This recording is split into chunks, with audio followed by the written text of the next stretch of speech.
Matrix में भी हम लोग वही करते हैं। अब देखो उसको समझो, हम ऐसे 2 बार्स बना देते हैं और इसके बीच में अलग अलग इनपुट्स डालते हैं, मतलब वैल्यूज लिखते हैं और फिर उन्हें सॉल्व करते हैं, तो हमारे पास मैट्रिक्स बन जाती है। अब जब हम क्रॉस प्रोडक्ट लेंगे तो जैसे मेरे पास अगर 2 वेक्टर है, वेक्टर के एग्जांपल से बताती हूँ, 2i cap plus 3j cap plus 4k cap, minus रख लेते चलो से 5i cap plus 6j cap plus 2k cap. ये मैंने 2 वेक्टर लिए a और b, इनका क्रॉस प्रोडक्ट लेना है। तो क्रॉस प्रोडक्ट में, अच्छा ये बता, क्रॉस प्रोडक्ट में ऑर्डर मैटर करता है या नहीं करता है? करता है। करता है। अगर आपने उल्टा कर दिया तो सारा आंसर गलत हो जाएगा। तो जब भी आप इसको सॉल्व करोगे तो यहाँ 3 लाइन बनती है। सबसे पहले ये 3 लाइन बनानी नहीं है, मतलब 3 रोज बनेगी बेसिकली। आप ऊपर लिख दो i j k इसी ऑर्डर में, और j वाले को नेगेटिव लिख देना, i और k पॉजिटिव। अब पहले जैसे a का कर रहे थे हम इनटू b, तो a वाले के एलिमेंट्स ऊपर और b वाले के एलिमेंट्स का मतलब है वैल्यूज। तो जैसे अगर मैं a में देखूं i के नीचे क्या है 2, तो मैं यहाँ 2 लगा दूंगी। किसी भी पॉइंट पे नहीं समझ आ रहा है प्लीज बोल देना कि मैं रिपीट कर दूंगी। फिर अगर मैं देखूं a में j के साथ क्या लगा हुआ है 3, तो मैं यहाँ 3 लिख दूंगी। अभी उस ऊपर वाले माइनस साइन को आप इग्नोर कर सकते हो। फिर अगर k के साथ देखूं तो क्या लगा हुआ है -4, तो मैंने यहाँ -4 लिख दिया। ऐसे अब b के एलिमेंट्स बताओ, b में i के साथ क्या लगा हुआ है 5 5, तो यहाँ फर्स्ट प्लेस पे 5 आ गया, j वाले में 6 लिख दूंगी और वाले में, ठीक है सबको। Yes ma'am. Yes ma'am. बनाना कैसे है? अब याद रखना, अगर b क्रॉस a है तो ये पोजीशंस उल्टी हो जाएंगी, ठीक है। जिसका ले रहे हैं हम पहले, वही पहले आएगी रो। अब क्या करना है, आई कैप लिख दो सबसे पहले। अब जब आई कैप लेना है ना, तो आप क्या करो, यहाँ पे एक तो इस रो को गायब कर सकते हो अपने फिंगर से, और इस रो को गायब कर लो अपने फिंगर से।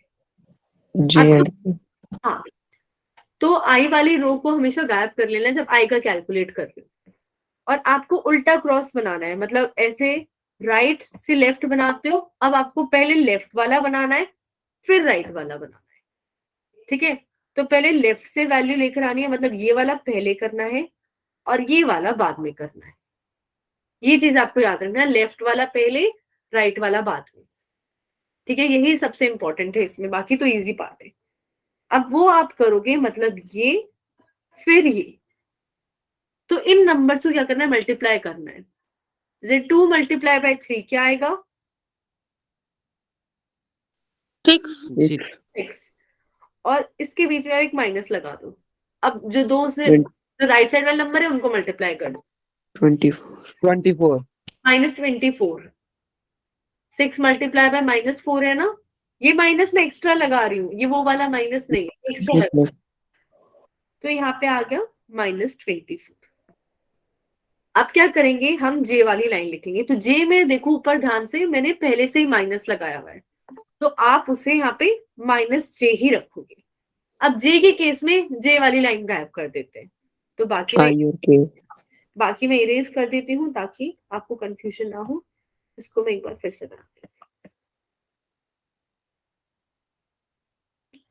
तो हम क्या करेंगे, यहाँ पे आई एज इट इज, यहाँ पे 3 था, यहाँ पे 6 -4 2 एंड 5। जे वाले केस में अब मैं क्या करूंगी, जे वाली लाइन गायब कर देती हूँ। अब फिर से वही क्रॉस बनाना है, पहले लेफ्ट साइड वाला फिर राइट साइड वाला।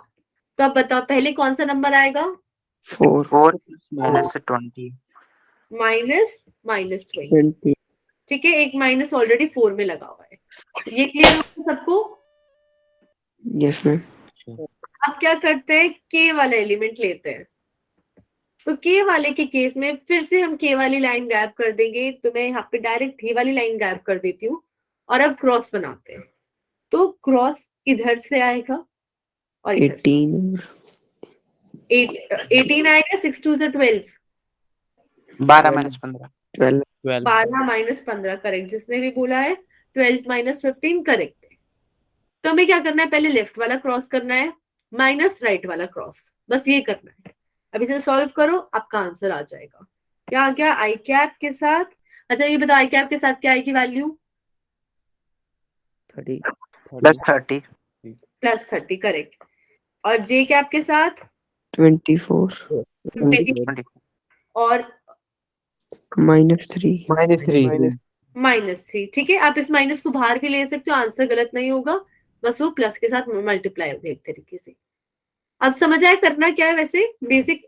अब मैं एक और एग्जांपल लूंगी और आप लोग बताओगे कि कहाँ पे क्या लिखना है। मैं इस बार फाइंड कर रही हूँ m क्रॉस n, और m है मेरा 6 i cap -2 j cap +3 k cap, n vector है मेरा 4 i cap +3 j cap -5 k cap, ठीक है। और m क्रॉस n करना है। तो अगर मैं यहाँ पे मैट्रिक्स बना रही हूँ, सबसे पहले क्या लिखूंगी मैं ऊपर? आई जे i j k। क्या मैंने सही लिखा है? क्या गड़बड़ है? -j माइनस, हाँ। अब क्या करूं मैं? मैम i की जगह फिक्स, j की जगह -2, k की और n अच्छा ये बता दो, चलो पहले m का लिखना है, n का लिखना है? m m m के लिए i के साथ 6 लगा हुआ है, j के साथ -2, k के साथ 3। हाँ, अब नीचे वाली लाइन में क्या आ जाएगा? 4 3 -4 4 -5। अब एक एक करके सारे एलिमेंट्स बताना। आई कैप के साथ क्या आएगा अपने आप? अब जब सब लोग के पास नोटबुक होगी या फिर इसी में आप इमेजिन करो, अगर आपने 2 लाइन हटा दी मतलब आई वाली, तो क्या बचेगा? -j k 10 -6 10 -9 10 - 9, correct. पहले आपने -5 को -2 से मल्टीप्लाई करा, ये +10, और फिर 3 और 3 को मल्टीप्लाई करके माइनस कर दिया, 10 - 9, वेरी गुड। अब -j के साथ क्या आएगा? -20 -30 क्योंकि ये -5 × 6 होना था, और फिर 4 × 3 करोगे -12। हाँ, अब k के साथ 18 -8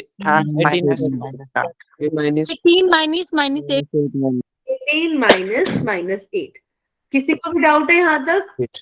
जो लोग आंसर है उनसे तो मेरे को समझ आ गया, उनको आ गया। बाकी लोग जो साइलेंट है, जो आंसर नहीं दे रहे हैं, वो लोग बता दो, किसी को डाउट है तो। अगर किसी को डाउट नहीं है तो देख लेते हैं आगे। आई के साथ क्या वैल्यू आएगी? 1 1 आई क्या? अच्छा, जे के साथ क्या आ जाएगा? -42 के साथ बोलो सरिता। मैम मैं बोल रही थी कि जे के साथ माइनस क्यों लगाते हैं? क्योंकि अगर आप जैसे पूरी डेरिवेशन देखोगे ना, तो उसमें वो माइनस आता है, पर यहाँ पे ताकि यहाँ पे हम ना फॉर्मूले में एक्चुअली में आई जे के लिखते हैं, पर क्योंकि हम लोग क्या करते हैं आंसर में माइनस लगाना भूल जाते हैं, तो मे भी अगर आपको कोई और टीचर पढ़ाएगा तो वो आपको माइनस भी नहीं लगवाएगा, पर ताकि आप भूलो ना, इसलिए मैंने आपसे पहले ही फॉर्मूले में ही माइनस लगवा दिया। ये बात समझ आ गई सरिता कि एक्चुअली में फॉर्मूले में यहाँ फॉर्मूले में जब हम एक्चुअली में अगर कोई किसी और से पढ़ोगे आप, तो यहाँ पे वो सिर्फ जे लिखवाएगा, आपको बोलेगा जे वाली टर्म में आप माइनस मल्टीप्लाई कर दो। वो बाद में करने की बजाय आप भूल जाओ, मैंने फॉर्मूले में आपको बोल दिया कि यहाँ पे हमेशा माइनस लगा देना क्रॉस प्रोडक्ट में। और जो डेरिवेशन थी अगर आप उससे कंपेयर करोगे तो जे वाली टर्म में उल्टी टर्म्स लेते हैं हम लोग। सरिता क्लियर हुआ है पॉइंट? Yes ma'am. ठीक है, तो अब यहाँ पे बताओ जे के साथ क्या आएगा मेरे पास? -42। अभी खाली माइनस रहेगा या पॉजिटिव हो जाएगा? माइनस रहेगा। अरे माइनस भी तो है, माइनस माइनस मल्टीप्लाई कर सकती हूँ या नहीं कर सकती हूँ? माइनस एक के साथ करना था, मैं पॉजिटिव रहेगा। पॉजिटिव हो, ये दोनों आपस में मल्टीप्लाई हो सकते हैं, ये सिर्फ साइन है, तो मैं इसको ऐसे लिख सकती हूँ 1 आई कैप +2 42 जे कैप, ठीक है। ऐसे मत कंफ्यूज होना कि अभी तो माइनस था अभी नहीं है। अच्छा, लास्ट वाली टर्म क्या आएगी अब? 20 +23 प्लस 26 के कैप, करेक्ट। तो ये मेरे पास क्रॉस प्रोडक्ट आ गया। निकालना आ गया सबको cross product? Yes. Yes, ma'am. ma'am. ठीक है, तो अब हम यहाँ पे क्वेश्चन देखते हैं। हमें यहाँ पे बताना है फाइंड ए क्रॉस बी, क्वेश्चन नंबर 1। तो मैं आपको यहीं पे कराती हूँ क्योंकि क्रॉस प्रोडक्ट थोड़ा टफ होता है, ताकि आपकी अच्छा कौन सा वाला मेथड इजी लगा? मैट्रिक्स वाला, वो इतना बड़ा फॉर्मूला लिखने वाला? मैट्रिक्स वाला, ठीक है। तो अभी आपको नया लग रहा होगा मैट्रिक्स, पर 12th में जब पूरा चैप्टर करोगे तो सबसे इजी चैप्टर है मैथ्स का। में से पढ़ा है। ठीक है, तो हमने यहाँ पे पहले आई जे के लिख दिया, माइनस साइन लगा दिया। अब क्या लिखूं फर्स्ट वाले क्वेश्चन के लिए? सबसे पहले 2 minus 5 2 minus 5 plus 3 करेक्ट। अब 3 4 minus 9 3 4 माइनस 9 minus 9 बताते जाओ आई के साथ क्या आ जाएगा? प्लस 45 minus 12 प्लस 12 55 plus का minus 12 माइनस 12, वेरी गुड। 12 अब माइनस जे वाले में क्या आएगा? minus 18 minus 9 minus 9 correct.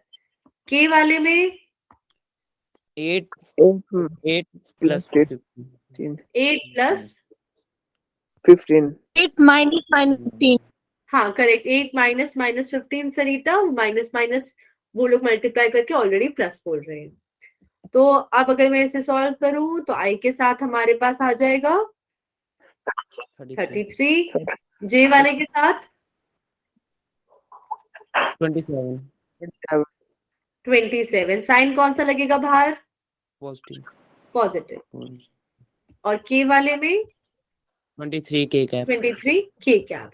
Clear है सबको ये?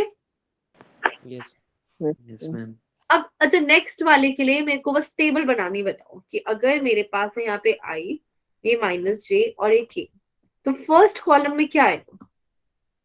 फर्स्ट वाली रो में 1 minus 5 सरिता क्वेश्चन ध्यान से देखो, वहां पे हमें 2a into 5b करना है। 2 minus 10 2 2 माइनस 10 और 2 आएगा, करेक्ट सूरज। देखो हमारे पास वहां पे a की वैल्यू है i minus 5j plus k vector. तो अगर मेरे को इसका 2 कर लेना है ट्वाइस ऑफ a वेक्टर, तो इस पूरे को 2 से मल्टीप्लाई करूंगी, ठीक है। तो यहां से आ जाएगा 2i cap minus 10j cap plus 2k cap. Clear है सरिता? तो Yes, ma'am. अब फर्स्ट रो में तो ये आ गया 2 माइनस 10 2। अब सेकंड वाली रो में क्या आएगा, कौन बताएगा? 5 15 minus 15 15 90 15 मैं 15 5 30 15 5 30, वेरी गुड। हमारे पास आ गया 15 5 30। हमने बस ये पूरे सारे के सारे नंबर्स को यहाँ पे 5 से मल्टीप्लाई कर दिया, ठीक। तो आप इजीली फिर इसका क्रॉस प्रोडक्ट निकाल सकते हो, है ना। अब हम यहाँ पे कुछ प्रॉपर्टीज देखते हैं क्रॉस प्रोडक्ट की। सबसे पहली प्रॉपर्टी वो क्या कह रहा है? The cross product of two product is always orthogonal to the plane. मतलब अगर मैं एक, सरिता आपको डाउट है? नो मैम ओके, अगर मेरे पास दो वेक्टर हैं ए और बी, अच्छा पहली लाइन का स्टेटमेंट कौन बताएगा? मतलब कि the cross product of two vectors is always orthogonal to the plane containing both A and B. Perpendicular होगा क्रॉस प्रोडक्ट। हाँ, जो क्रॉस प्रोडक्ट से आंसर आ रहा है, मैंने लास्ट क्लास में भी बताया था, वो A और B दोनों के परपेंडिकुलर होंगी। तो उसने बोला है, उस प्लेन का एक नाम दे दिया जिसमें A और B है। जैसे यहाँ पे ग्रे वाली शीट, वो प्लेन बन गया जिसमें A भी है और B भी है, और इस शीट के परपेंडिकुलर यहाँ पे क्रॉस प्रोडक्ट वाला आ गया, ठीक है। अब पर उसने बोल रहा है कि वो आंसर तो हमेशा परपेंडिकुलर होगा, पर जरूरी नहीं है ए और बी परपेंडिकुलर हो। ए और बी हमेशा किसी पर्टिकुलर एंगल थीटा पे हो सकते हैं। ये 0 भी हो सकता है, 30 भी, 45 भी, 90 भी, कुछ भी हो सकता है। ये बात समझ आ गई सबको? Yes ma'am. क्योंकि हम फॉर्मूले में लिखते हैं yes ma'am B sine theta, इसका मतलब है ये थीटा कोई भी वैल्यू हो सकती है, ये जरूरी नहीं है ये 90 डिग्री हो, पर जो आंसर बनेगा वो हमेशा ए क्रॉस बी जो है वो ए और बी दोनों के परपेंडिकुलर होता है। अब नेक्स्ट पॉइंट क्या कह रहा है, द वेक्टर प्रोडक्ट कम्यूटेटिव नहीं है। वही जो मैं कह रही थी कि ऑर्डर मैटर करता है। अगर आप ए क्रॉस बी ले लोगे तो वो आंसर इक्वल नहीं होता बी क्रॉस ए के। अभी कैसे होता है मैं आपको एक्सप्लेन कर देती हूँ यहाँ पे। ये बताओ आई क्रॉस जे क्या होता है? ओके ठीक है मैम के क्या, positive negative? Ma'am positive. Positive. हमारी साइकिल ऐसे चलती है, आई के बाद जे कैप, जे के बाद के कैप। अब अगर मैं लिखूं जे कैप क्रॉस के कैप तो आंसर क्या आएगा? आई पॉजिटिव। आई कैप कौन बोल रहा है? जे क्रॉस आई कर रही हूं मैं, तो आंसर क्या आएगा? के कैप। के कैप। अच्छा पॉजिटिव आएगा नेगेटिव आएगा? नेगेटिव। नेगेटिव। याद रखो अगर जे और ए यहाँ पे आ गए हैं तो उसके अलावा कौन सा बचा? के, वही आंसर में आएगा, बस उसका साइन ध्यान रखना है, वो लूप कैसे चल रहे हैं। तो अब यहाँ ध्यान से देखो, अगर मैंने आई क्रॉस जे का क्रॉस प्रोडक्ट उल्टा कर दिया, मैं जे क्रॉस आई लिख रही हूँ तो आंसर क्या आ रहा है? नेगेटिव हो गया। तो ऐसे ही अगर मैं ए और बी का क्रॉस प्रोडक्ट ले रही हूँ और मैं क्या करूँ, इसका उल्टा कर दूं बी क्रॉस ए, तो ये हमेशा नेगेटिव होते हैं, एक दूसरे के इक्वल नहीं होते। ये बात समझ आ गई सबको? Yes ma'am. तो यही हमारा नेक्स्ट प्रॉपर्टी है कि वेक्टर प्रोडक्ट कम्यूटेटिव नहीं होता। डॉट प्रोडक्ट में सेम होता है, आंसर आप इधर से ले लो उधर से ले लो, आंसर सेम ही आएगा। दूसरी चीज उसने क्या बोली है कि अगर मैं मैग्नीट्यूड की बात करूं, मतलब मैं डायरेक्शन नहीं बात करूं, तो मैग्नीट्यूड तो दोनों ही केस में सेम आएगा। क्यों? क्योंकि ए की वैल्यू मैग्नीट्यूड है, उसमें कोई साइन नहीं लगेगा। बी का मैग्नीट्यूड है, उसमें भी कोई साइन नहीं लगेगा। और साइन थीटा जब हमने थीटा ही फिक्स कर रखा है तो आप ए क्रॉस बी कर लो या बी क्रॉस ए कर लो। जैसे अगर आप ए है यहाँ पे, बी है यहाँ पे, अगर यहाँ पे 60 डिग्री है तो क्या 60 डिग्री बदल जाएगा अगर आप उल्टा लोगे? 60 नो मैम। तो 60 रहेगा। तो अगर मैं मैग्नीट्यूड की बात कर रही हूँ वो चेंज नहीं होता, पर अगर प्रॉपर आंसर की बात कर रही हूँ जिसमें डायरेक्शन भी आ रही है तो वो नेगेटिव हो जाती है। दूसरी चीज, क्रॉस प्रोडक्ट डिस्ट्रीब्यूटिव होता है, पर उसकी एक कंडीशन है। कंडीशन क्या है कि अगर मैं ऐसे कर रही हूँ A vector cross B vector plus C vector, ये करना है मेरे को, ठीक है। और अब मैं इसको ऐसे करूं A cross B plus C cross A, दोनों ही नंबर्स मैंने ए के साथ क्रॉस प्रोडक्ट ले ली, पर फर्क क्या है, इसमें ए का बी के साथ है, इसमें सी का ए के साथ है, तो ये गलत हो जाएगा। क्योंकि according to this left side मेरे पास पहले ए था, फिर बी होगा या सी होगा। तो अगर मैं ऐसे लिख रही हूँ ए क्रॉस बी प्लस ए क्रॉस सी, तो ये फॉर्मूला प्रॉपर्टी वो फॉलो करेगा। पर अगर मैंने किसी भी एक टर्म का ऑर्डर उल्टा कर दिया तो आंसर गलत आ जाएगा। बात समझ आ गई सबको? Yes ma'am. अच्छा, अब ये बताओ बी प्लस सी का ऑर्डर मैटर करता है कि मैं बी प्लस सी करूं या सी प्लस बी करूं?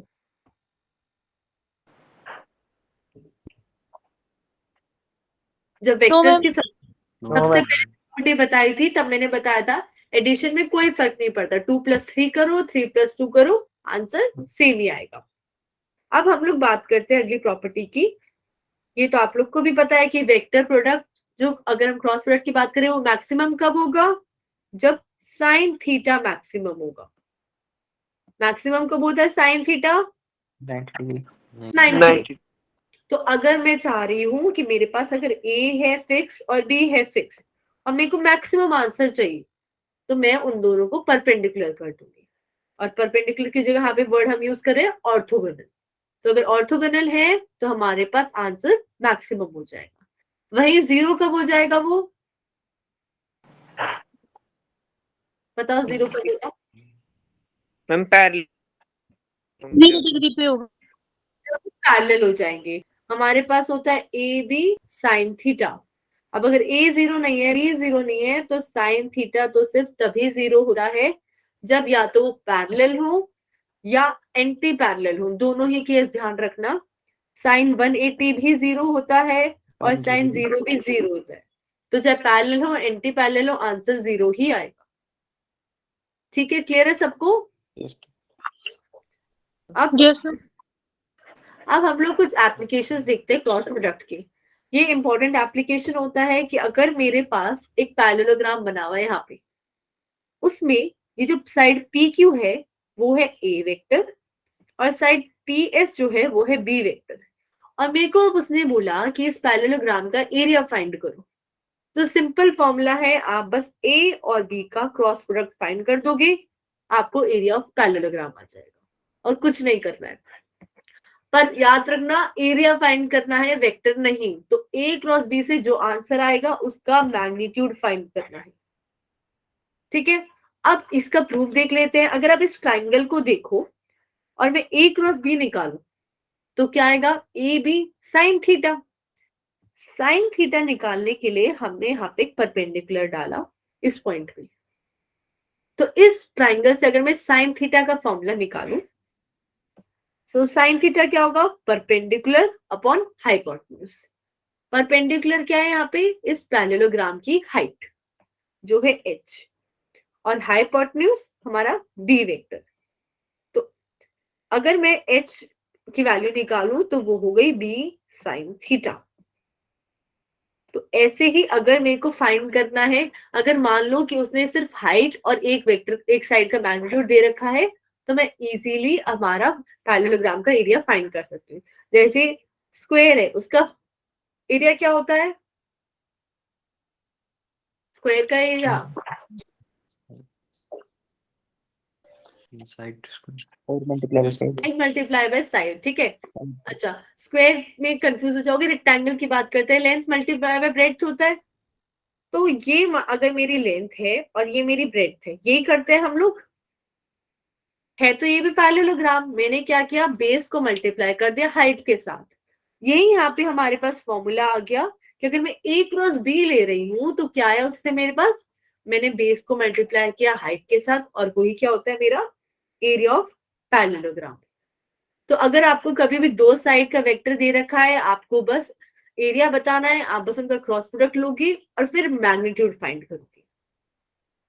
अब फॉर एग्जांपल अगर मैं आपको कह रही हूँ मेरे पास एक पैरेललोग्राम है, पी वेक्टर क्यू वेक्टर है, यहाँ पे पी वेक्टर है मेरे पास 1 i cap plus 2 j cap plus 3 k cap, और क्यू वेक्टर है हमारे पास 2 i cap plus 1 j cap plus 2 k cap. Easy vector लेते हैं और आपको इस parallelogram A B C D का एरिया फाइंड करना है। आप क्या फाइंड करोगे,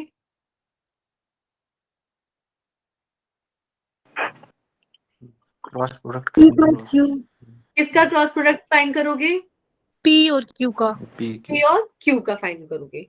तो आप चाहे Q और P का करो या P का और Q का करो, मैंने अभी आपको बताया था क्रॉस प्रोडक्ट में मैग्नीट्यूड में कोई फर्क नहीं पड़ता है और यहाँ पे हमें मैग्नीट्यूड निकालना है। तो आप किसी को भी ऊपर रख सकते हो और दूसरे को नीचे। जैसे फॉर एग्जाम्पल ये वाला क्वेश्चन ट्राई करते हैं हम लोग। यहाँ पे आ गया आई कैप जे कैप के कैप, जे के साथ माइनस लगा देते हैं और हमने ऊपर रखा P वाला और नीचे Q वाला। तो यहां से आ गया 1 2 3 2 1 2। अब मेरे को बताओ आई के साथ क्या आ जाएगा, 4 minus 3, 4 माइनस 3, जे वाले के साथ 2 1 minus minus 6 6, 1 माइनस 6 नहीं आएगा, 2 माइनस 6 आएगा। के वाले के साथ 1 minus 4 1 माइनस 4। इनको अगर मैं सब्ट्रैक्ट करूं तो मेरे पास वैल्यू आ रही है पॉजिटिव आई कैप प्लस 4 जे कैप और माइनस 3 के कैप। यहां तक किसी को डाउट है, ना ठीक है। और अब ये तो सिर्फ क्रॉस प्रोडक्ट आया है P क्रॉस Q। अगर मेरे को एरिया फाइंड करना है तो इसका मैग्नीट्यूड फाइंड करना पड़ेगा। इसका मैग्नीट्यूड कैसे निकालेंगे, कौन बताएगा, साइन थीटा। नहीं P मैम की कर देंगे क्या बोल रहे हो निपुण, मैम अंडर रूट में लेंगे इनको। अंडर रूट वाले फॉर्मूले से, करेक्ट। यहाँ पे मेरे पास कोई x कंपोनेंट है, y कंपोनेंट है और z कंपोनेंट है। इन सब का स्क्वायर कर दूंगी मैं कि 1 का स्क्वायर प्लस 4 का स्क्वायर प्लस माइनस 3 का स्क्वायर, उनको ऐड करा और फिर अंडर रूट ले लूंगी। जैसे इस केस में मेरे पास आएगा 1 प्लस 16 प्लस 9 अंडर रूट 26। तो कितना आ गया area of parallelogram? Under root 26। Clear है सबको? Yes Yes, ma'am. Yes Yes. Ma'am. ठीक है। कुलभूषण, यहाँ पे हम पी क्यू साइन थीटा इसलिए नहीं निकाल सकते क्योंकि हमें एंगल नहीं पता है। ठीक है, जो पी क्यू साइन थीटा है वो तभी यूज कर सकते हैं जब हमें एंगल पता हो। अगर एंगल नहीं पता है, हम पी का मैग्नीट्यूड तो निकाल सकते हैं अंडर रूट से, क्यू का भी निकाल सकते हैं, पर थीटा नहीं पता है तो वो वाला फॉर्मूला यूज नहीं कर सकते। अब हमारे पास यहाँ पे आ रहा है एक question, calculate the area of triangle. अच्छा,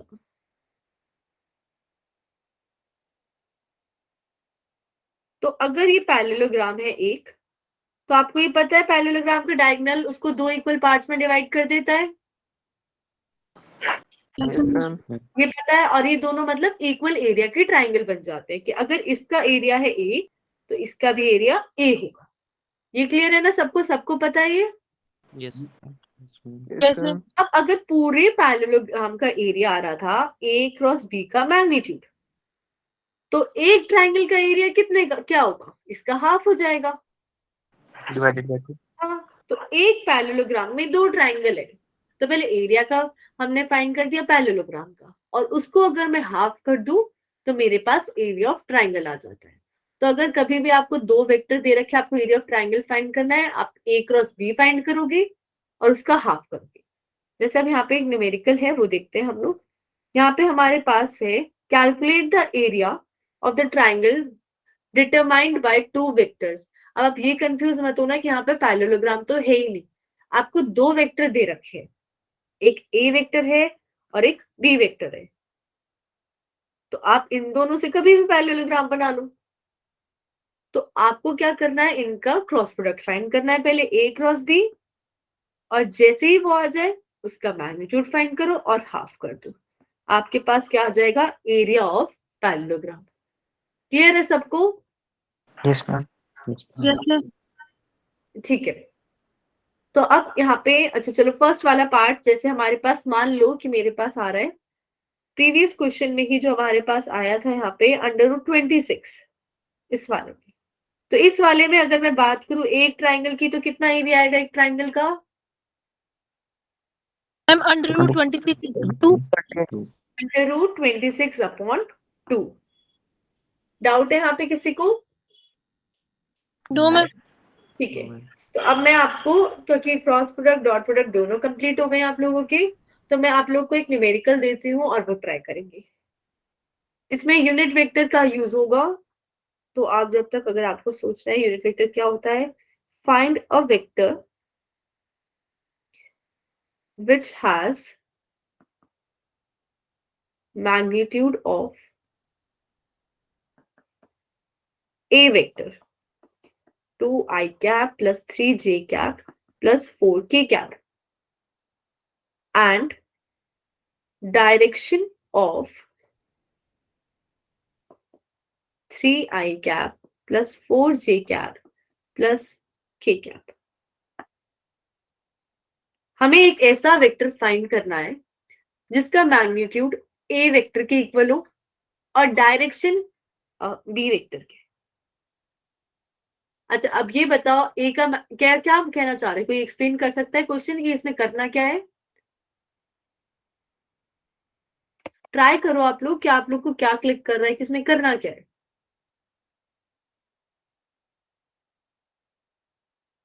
कुलभूषण नहीं मैम। सोच के बताओ कि इसमें बोल क्या रहा है वो क्वेश्चन। हमें एक वेक्टर ढूंढना है,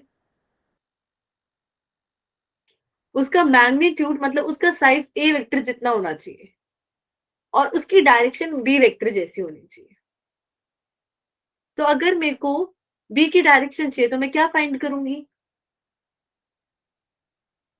क्रॉस प्रोडक्ट। मैंने पहले भी बताया था, ये पूरा क्वेश्चन यूनिट वेक्टर पे बेस्ड है, क्रॉस प्रोडक्ट डॉट प्रोडक्ट से कोई रिलेशन नहीं है, सिंपल है ये। अगर मेरे पास कोई वेक्टर होता है, मैं कह रही हूँ 10 मीटर पर सेकेंड इन साउथ, उसकी डायरेक्शन फाइंड करनी है, बस डायरेक्शन। मैं क्या करती हूँ, इसको कैसे पता लगेगी डायरेक्शन? यूनिट वेक्टर क्या होता है? तो यूनिट वेक्टर क्या होता है ये बता दो, बोलो गीतांश। मैंने जिसका 1 यूनिट मैग्नीट्यूड होता है मैम, डायरेक्शन होती है किसी। डायरेक्शन होती है ना यूनिट वेक्टर की, मैग्नीट्यूड 1 होता है।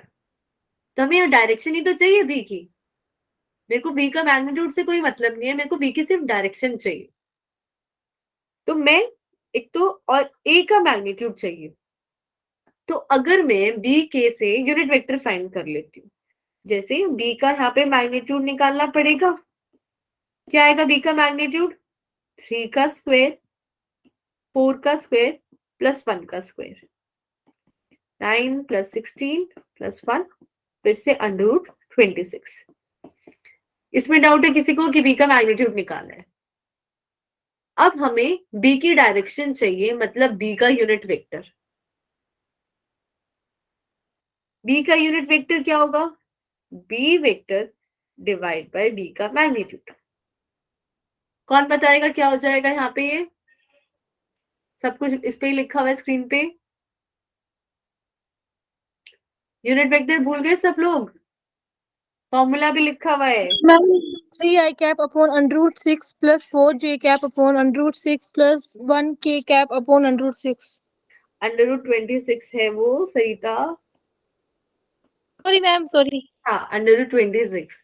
ठीक है, तो ये मेरे पास यूनिट वेक्टर आ गया। अब समझो इसका मतलब क्या है।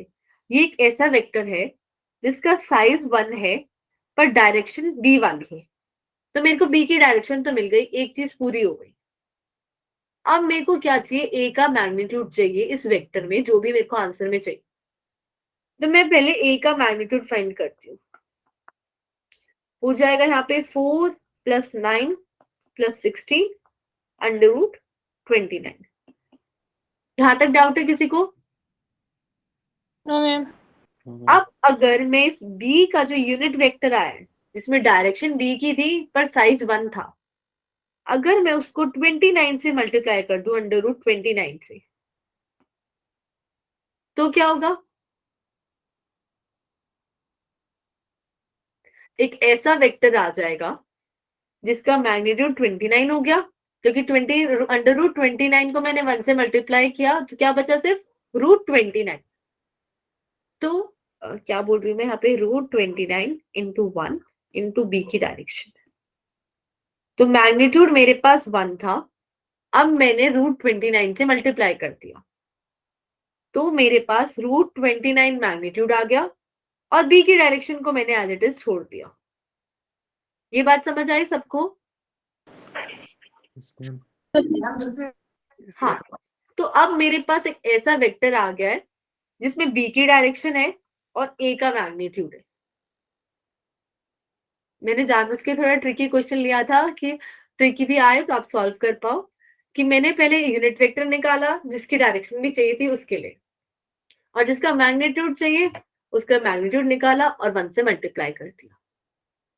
अब सच्ची सच्ची बताओ किसको समझ आया है? Yes, ma'am. गीतांश? मैम आप एक बार एक्सप्लेन कर दो दोबारा से। हाँ, मैं फिर से एक्सप्लेन करती हूँ। देखो, हमारे पास क्वेश्चन में उसने बोला एक ऐसा वेक्टर ढूंढो जिसमें सिर्फ मैग्नीट्यूड ए का हो और बी की डायरेक्शन। तो मेरे को ए का मैग्नीट्यूड निकालना तो इजी था, पर डायरेक्शन ऑफ बी के लिए मैं क्या कर रही हूँ? बी का यूनिट वेक्टर निकाल रही हूँ। तो बी का यूनिट वेक्टर कैसे निकालेंगे? पहले उसका मैग्नीट्यूड निकाला, √26 आ गया, सारे कंपोनेंट का स्क्वायर किया, 3 का स्क्वायर, 4 का स्क्वायर, 1 का स्क्वायर, और उसका अंडर रूट लिया, तो √26 आ गया। अब मैंने क्या किया? बी वेक्टर को उसके मैग्नीट्यूड से डिवाइड किया, तो मेरे पास एक ऐसा वेक्टर आ गया जिसका मैग्नीट्यूड 1 है एंड डायरेक्शन बी की हो गई, तभी तो वो बी का यूनिट वेक्टर है। बी का यूनिट वेक्टर मतलब बी की डायरेक्शन पर मैग्नीट्यूड 1। अब मैं 1 में कोई भी नंबर मल्टीप्लाई करूं, 10 मल्टीप्लाई करूं तो उसका मैग्नीट्यूड 10 हो जाएगा, 20 मल्टीप्लाई करूं तो उसका मैग्नीट्यूड 20 हो जाएगा। पर उसने क्वेश्चन में स्पेशली मेंशन कर रखा है कि उसका मैग्नीट्यूड ए के मैग्नीट्यूड जितना होना चाहिए। तो मैंने, पर ए की डायरेक्शन से कोई मतलब नहीं है, तो मैंने ए का मैग्नीट्यूड फाइंड करा। 2 का स्क्वायर 4, 3 का स्क्वायर 9 और 4 का स्क्वायर 16। यहां से √29 आ गया। अब जो यूनिट वेक्टर आया था मेरे पास स्टार्टिंग में v1, उसमें मेरे पास मैग्नीट्यूड 1 था। अगर मैंने उस 1 की जगह √29 लगा दिया, तो अगर आप एक कांस्टेंट को मल्टीप्लाई कर रहे हो वेक्टर से, तो उसकी डायरेक्शन में आई जे के में तो फर्क ही नहीं पड़ रहा है, वो तो एज इट इज है ना। तो मैंने नेगेटिव करा कोई मल्टीप्लाई, पर उसका मैग्नीट्यूड √29 हो गया। बात समझ आई अब? Yes ma'am. Yes, ma'am. ठीक है। अब इसको थोड़ा सिंपल तरीके से मैं सिंपल एग्जांपल लेती हूँ कि अगर मेरे पास है मान लो एक वेक्टर आई कैप प्लस जे कैप, ठीक है। अब मेरे को एक वेक्टर चाहिए इसी की डायरेक्शन में, पर 5 साइज का, ठीक है। तो अभी अगर आप इसका साइज निकालो तो इसका साइज आएगा √1 + 1 √2। मेरे को 2 साइज नहीं चाहिए था, मेरे को तो 5 साइज चाहिए था। तो मैं क्या करूंगी, इसको 1 कर दूंगी। तो 1 करने के लिए मैंने क्या किया, ये मेरे पास वेक्टर था ए वेक्टर और ये उसका मैग्नीट्यूड, मैं इन दोनों को डिवाइड कर देती हूँ। आई कैप प्लस जे कैप अपॉन √2। इससे क्या आया, मेरे पास एक यूनिट वेक्टर आ गया जिसका मैग्नीट्यूड 1 है और डायरेक्शन सेम है, ए वाली डायरेक्शन है यहाँ पे। अब मेरे पास एक चीज की वैल्यू आ गई, 5 चीज की वैल्यू निकाल सकती हूँ मैं। इसको सीधा 5 से मल्टीप्लाई करूंगी तो ये एज इट इज हो गया 1 × 5 और डायरेक्शन में मैंने कोई चेंज नहीं किया है, तो 5 × ए की डायरेक्शन आ गई। तो ऐसा करने के लिए जो यूनिट वेक्टर आया था बस उसको मल्टीप्लाई कर दूंगी इससे। तो अब आप कैलकुलेट भी करके दे सकते हो कि क्या इसका मैग्नीट्यूड 5 आ रहा है। तो जो x वाला पार्ट है वो है 5/√2 इसका स्क्वायर, और जो y वाला पार्ट है वो भी 5/√2 इसका स्क्वायर है। तो ये हो जाएगा 25/2 + 25/2 जो आ जाएगा 50/2 विच इज इक्वल टू 25। और इसका आप अंडर रूट लोगे तो अब मैग्नीट्यूड 5 आ गया। अब समझ आया किसी को? Yes ma'am. Yes. ठीक है। अगर 2-3 कुछ लोगों को भी समझ आया तो मेरा यहाँ पे हो गया कि सक्सीड हो गया, कि एटलीस्ट कुछ लोगों को कंसेप्ट हो गया कि मुश्किल क्वेश्चन लिया था मैंने, इजी क्वेश्चन नहीं लिया था।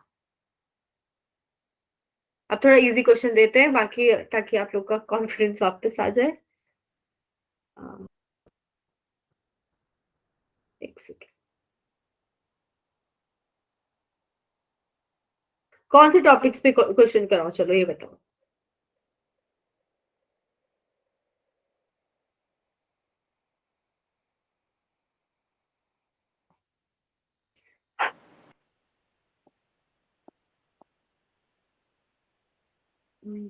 मैंने यहाँ पे मेरे पास गिवन है कि ये एंगल कुछ है x, मेरे को ये एंगल बताना है। व्हेन x कंपोनेंट, इसको मैं रुक जाओ, इसको मैं 5 लिख रही हूँ वरना कंफ्यूज हो जाओगे। x कंपोनेंट दे रखा है एक वेक्टर t का 20, और ये जो वैल्यू है यहाँ पे एक वेक्टर, वही वेक्टर है t, उसका मैग्नीट्यूड है 40। क्वेश्चन में बोला है मेरे पास x कंपोनेंट 20 है, और वैसे अगर मैं बात करूं ये वेक्टर t की तो उसका मैग्नीट्यूड 40 है। तो कैसे फाइंड करोगे इस क्वेश्चन में? x कंपोनेंट का मतलब क्या है?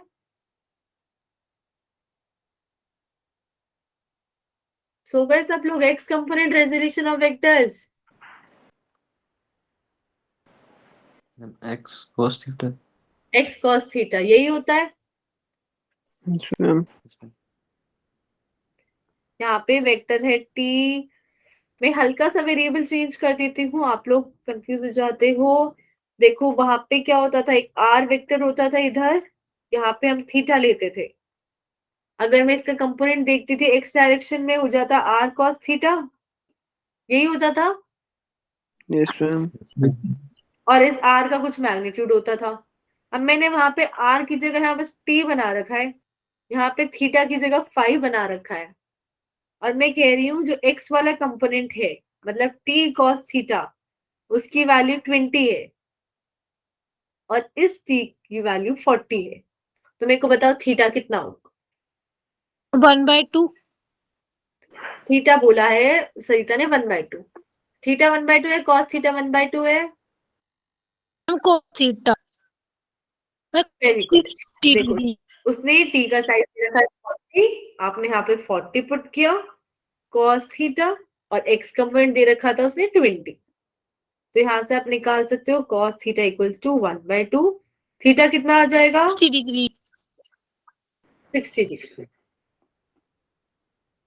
ठीक है, अच्छा। 2i cap plus 3j cap plus 4k cap dot 6i cap minus 2j cap plus 3k cap. ये मेरे पास दो वेक्टर हैं जिनका मैं डॉट प्रोडक्ट ले रही हूँ। तो बताओ मेरे को आंसर क्या आएगा डॉट प्रोडक्ट में? क्या करते हैं हम लोग डॉट प्रोडक्ट में? इतना याद रखना, सेम को सेम से ही करना है। आई को आई से, जे को जे के, जे से, के को के से। तो क्या क्या पार्ट्स आएंगे अगर मैं सिर्फ आई वाली बात करूं? पहले 12 कैप 12 आ जाएगा। सरिता याद रखो, डॉट प्रोडक्ट में आई डॉट आई 1 हो जाता है, तो हम लिखते नहीं उसे, ये स्केलर प्रोडक्ट होता है, वेक्टर नहीं आएगा आंसर में। 12, फिर नेक्स्ट पार्ट -6 माइनस, ये तो जीरो नहीं है मतलब सारे। प्लस 12। करेक्ट। कुलभूषण आप क्या बोल रहे थे?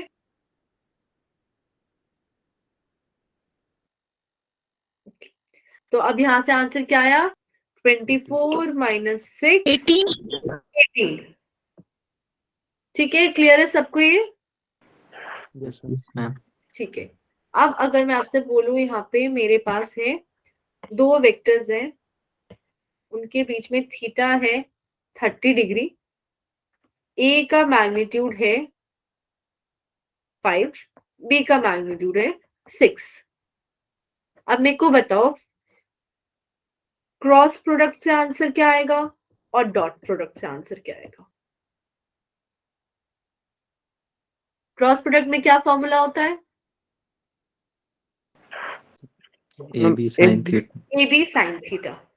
और डॉट वाले में ये भी cos AB cos A theta. Cos theta. Very good. तो 15 आएगा अंडर रूट क्या बोल रहे हो निपुण? मैम। क्रॉस प्रोडक्ट का 15 आंसर। क्रॉस प्रोडक्ट का निपुण ने बोला आंसर 15 है। अच्छा, डॉट प्रोडक्ट का क्या रहा है आप लोगों का?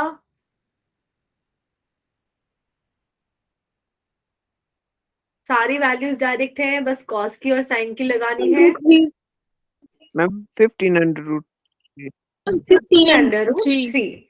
बाकी लोगों के लिए चेक कर लेते हैं। देखो ए का मैग्नीट्यूड गिवन है 5, तो ए की जगह 5 लगा दिया। बी का मैग्नीट्यूड 3, सॉरी बी का मैग्नीट्यूड है यहाँ पे 6, और साइन 30 हो जाएगा मेरे पास 1/2, तो यहाँ से आ गया 15। वहीं अगर डॉट प्रोडक्ट फाइंड कर रही हूं मैं, तो 5 और 6 एज इट इज, पर cos 30 हो जाएगा अंडर रूट 3/2। तो मेरे पास आंसर आएगा 15√3। अब मैं बताऊं, find the ratio of cross product is to dot product, तो क्या लिखोगे रेशियो? मैम 1:3 √3। 1:√3। ठीक है, मैं आपसे पहले डायरेक्ट ये क्वेश्चन पूछने वाली थी, पर अगर ये आए तो अब आप सॉल्व कर सकते हो कि आप क्रॉस प्रोडक्ट कैसे निकालोगे और डॉट प्रोडक्ट कैसे निकालोगे। अब इतना देखो, आपको इतना करने की भी जरूरत नहीं है। जब आप क्रॉस निकाल रहे हो, आप निकाल रहे हो ए बी साइन थीटा। जब डॉट निकाल रहे हो, A B cos theta. A B से ए बी कट जाएगा, आपको बस क्या निकालना है? Tan theta. अगर आपने tan थीटा निकाल दिया मतलब आपके पास रेशियो आ गया क्रॉस अपॉन डॉट का। ये वाला पॉइंट सबको क्लियर है? Yes ma'am. Yes ma'am. पर ये आप तभी कर सकते हो जब आपको थीटा पता हो, वरना नहीं कर सकते हो। अब जैसे अगर वो क्वेश्चन में ये कह दे, मान लो थोड़ा मुश्किल बनाने के लिए, कि इफ द क्रॉस प्रोडक्ट, ध्यान से सुनना, if the cross product is 1 and the dot product is also 1, find theta। 45 degree. 45 degree, क्योंकि आपको पता है दोनों का रेशियो लोगे तो tan थीटा आ गया। क्रॉस वाले का भी आंसर 1 है और डॉट वाले का भी आंसर 1 है, तो थीटा क्या आ जाएगा 45 डिग्री। ये समझ आया सबको? Yes ma'am. ठीक है, तो ऐसे ही अगर थोड़ा सा भी ट्रिकी होगा बस अपने सारे फॉर्मूले लिख दो पहले कि करना कैसे है। ओके, तो अब फिर से एक क्वेश्चन देखते हैं हम लोग।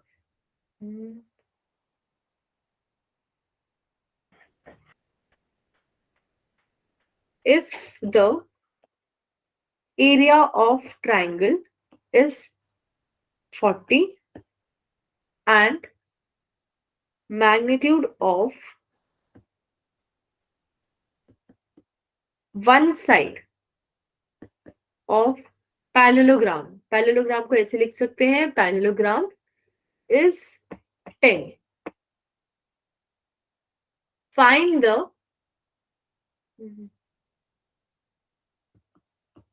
magnitude of other side if theta equals to 30 degree. हल्का सा घुमा दिया है क्वेश्चन, आपका एक ही फॉर्मूला लग रहा है पूरे में और कुछ भी नहीं। अब ध्यान से स्टार्ट करो, देखो किसके दिमाग में स्ट्राइक कर रहा है कि कैसे कर सकते हैं इसे?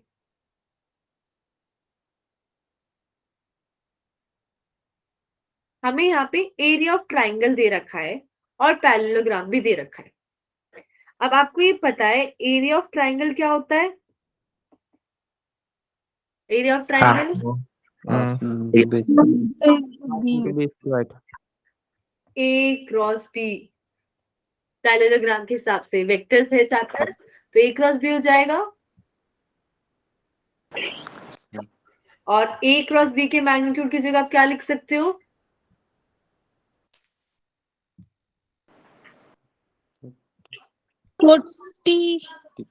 ए बी साइन थीटा। आप ए क्रॉस बी के मैग्नीट्यूड की जगह लिख सकते हो ए बी साइन थीटा। लिख सकते हो या नहीं लिख सकते हो? है ना? अब मेरे को बताओ, अब मैं कहाँ कहाँ क्या वैल्यू पुट कर सकती हूँ? सब कुछ स्क्रीन पर है, कुछ भी अलग नहीं है इसके अलावा। मैम इसको 40 के इक्वल कर देते। बिल्कुल सही, ये 40 के इक्वल हो जाएगा और राइट साइड में half term as it is. अब ए या बी किसी भी एक की जगह आप 10 पुट कर सकते हो। और साइन में थीटा क्या लूंगी अब मैं? 30 डिग्री। 30 डिग्री। तो यहां से अगर मैं कैलकुलेट करूंगी तो क्या आ जाएगा मेरे पास? बी का मैग्नीट्यूड 16। बी का मैग्नीट्यूड 60 बता रही है सरिता। सबका 60 आ रहा है? 16। 16 चेक कर लेते हैं। देखो हम लोग इसको लेफ्ट साइड में लेके जाएंगे तो हमारे पास आ गया 80/10, या फिर मैं इसे लिख सकती हूँ 8। ये 2 लेफ्ट साइड में चला गया और ये 10 भी लेफ्ट साइड में चला गया। बचा क्या राइट साइड में? b sin 30। sin 30 होता है 1/2, तो b की वैल्यू क्या आ गई? 16। क्लियर है सबको कैसे आई 16? Yes ma'am. ठीक है, तो ये सोचो कि आपको कितने फॉर्मूले पता है एरिया ऑफ ट्राइंगल के। अगर ये वेक्टर्स वाला चैप्टर है या अगर आपको मैग्नीट्यूड बोल रहा है तो मतलब कहीं ना कहीं वेक्टर तो आ रहा है और थीटा भी दे दिया उसने। तो आप रिलेट करो कि एरिया ऑफ ट्राइंगल, और आपको यही फॉर्मूला पता है कि एरिया ऑफ ट्राइंगल होता है half of A cross B. अब आपको थीटा दे रखा है तो आप साइन थीटा वाला फॉर्मूला लगा सकते हो जैसे कुलभूषण ने पहले पूछा था। अब जैसे ही थीटा आ गया आप इसकी वैल्यू निकाल के बी का मैग्नीट्यूड निकाल सकते हो। अब क्या लग रहा है किसी को बहुत मुश्किल है वेक्टर्स? डरा दिया मैंने? वो मैंने एक ही क्वेश्चन ज्यादा मुश्किल लिया था, ऐसा क्वेश्चन आएगा नहीं। आप लोग के इन एग्जाम्स में तो आएगा नहीं, बट हाँ फ्यूचर में आ सकता है क्योंकि वो उसके लिए हेल्पफुल था। ठीक है, तो एक और क्वेश्चन कर लेते हैं बस क्रॉस प्रोडक्ट का। अच्छा, जो वो वाला फॉर्मूला याद है किसी को जो मैंने बताया था? क्योंकि जब आप आगे पढ़ोगे ना तो वो काम आएगा कि आई वाले के साथ अगर मैं ए क्रॉस बी ले रही हूँ तो क्या लिखते हैं हम आई के साथ? मैम ए जे बी के ए जे बी के एक्स वाई जेड। हाँ ठीक है, ए जे बी के correct, minus B Y A Z. Minus B Y A Z. Very good. ऐसे ही अगर जे वाला है तो हम लोग क्या लिखते हैं? ए के ए के आई बी, ए के बी एक्स माइनस इसी का उल्टा, हाँ B X sorry B Z A X. ऐसे ही अब के वाली टर्म क्या आ जाएगी? Ma'am A X A X B Y B Y minus A Y B X. A Y B X. Very good. याद रखो सब लोग, एक्स के बाद वाई आएगा, वाई के बाद जेड आएगा। ऐसे ही क्योंकि यहाँ पे हमारे पास क्या है, आई कैप है, तो आई मतलब एक्स वाला, इसके बाद लिख दिया वाई, वाई के बाद जेड। फिर सेकेंड टर्म में बस इसका उल्टा कर दो। ऐसे यहाँ पे जे कैप था, जे मतलब वाई, वाई के बाद आता है जेड और जेड के बाद आता है एक्स। फिर हमारे पास है के कैप वाला, तो के के बाद आता है एक्स और इसके बाद आता है वाई। क्लियर है सबको ये? जैसे ठीक है।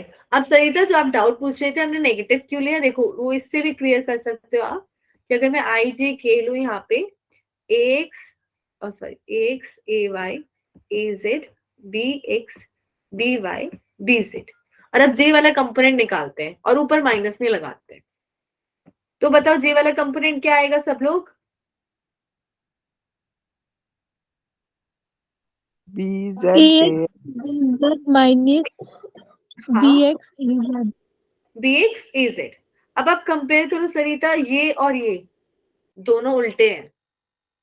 उसमें जो चीज पॉजिटिव होनी चाहिए थी वो यहाँ नेगेटिव है, और जो चीज नेगेटिव होनी चाहिए थी वो पॉजिटिव है। ठीक है, और ये फॉर्मूला हमने पूरा डिराइव किया था, तो इसीलिए हम जब मैट्रिक्स फॉर्म में करते हैं तो हम लोग यहाँ पे एक्स्ट्रा माइनस लगा देते हैं। ठीक है, इसमें